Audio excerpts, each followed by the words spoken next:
खातिमुल अंबिया वल मुरसलीन वल्हम्दुलिल्लाहि रब्बिल आलमीन। मुझे नहीं पता, मुझे आज पता लगा है कि मैंने क्या खो दिया।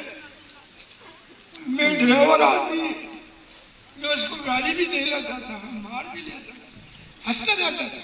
जिंदगी में कभी उसने ये नहीं कहा कि मेरे पास 10 मिनट लेट हो जाओ, फोन पे फोन कर रहा है, वो कहाँ है? बेटा जब 11 अगस्त को जो प्रोग्राम था हैदराबाद वाला, तो उससे मुलाकात नहीं होती थी।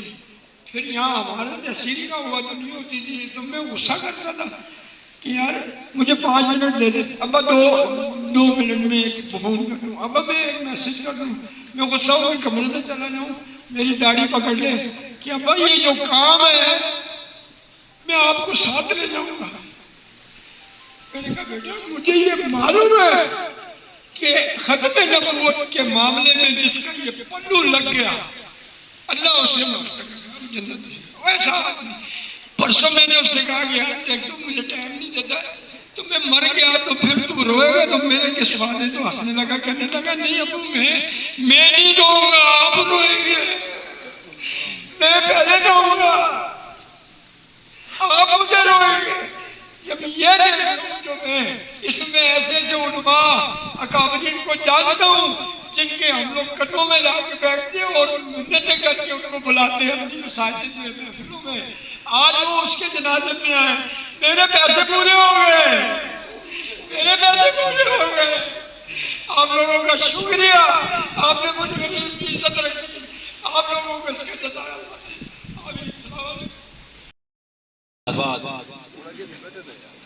मौलाना मुफ्ती अहमद फराज खान रहमतुल्लाहि अलैह मेरे दोस्त नहीं बल्कि छोटे भाई थे, और हमारी 24 साल रफ़ाक़त और दोस्ती आज जुदाई की सूरत में तब्दील हो रही है। मुफ्ती अहमद फराज साहब के मुताल्लिक़ीन, उनके शागिर्द जहाँ उनके लिए दुआगो हैं, वहाँ उनके एहसानात का बदला भी नहीं दे सकते। यकीन जानिए मेरे पास वो अल्फाज नहीं हैं, मेरे ज़बान और अल्फाज में मुताबिकत नहीं है कि मैं आज क्या कहूँ। मैं उसे भाई कहूँ, दोस्त कहूँ, मेरे पास कोई अल्फाज नहीं है। मुफ्ती साहब एक ऐसी शख्सियत थे, वो अगर अपने वालिद के बाद किसी की बात मानने वाले थे तो मेरे थे। जहाँ भी कहीं कोई मसला पेश आता तो रात को इशा के बाद लाज़मी मुझे मैसेज करते, फोन करते, शाह साहब ये बात हो गई, कल क्या करना है। तो मैं उसको बताता और वो उसी तरह कर पाते। अल्लाह तबारक व तआला उनकी मग़फ़िरत फरमाए, उनकी मसाए जमीला को कबूल मंजूर फरमाए।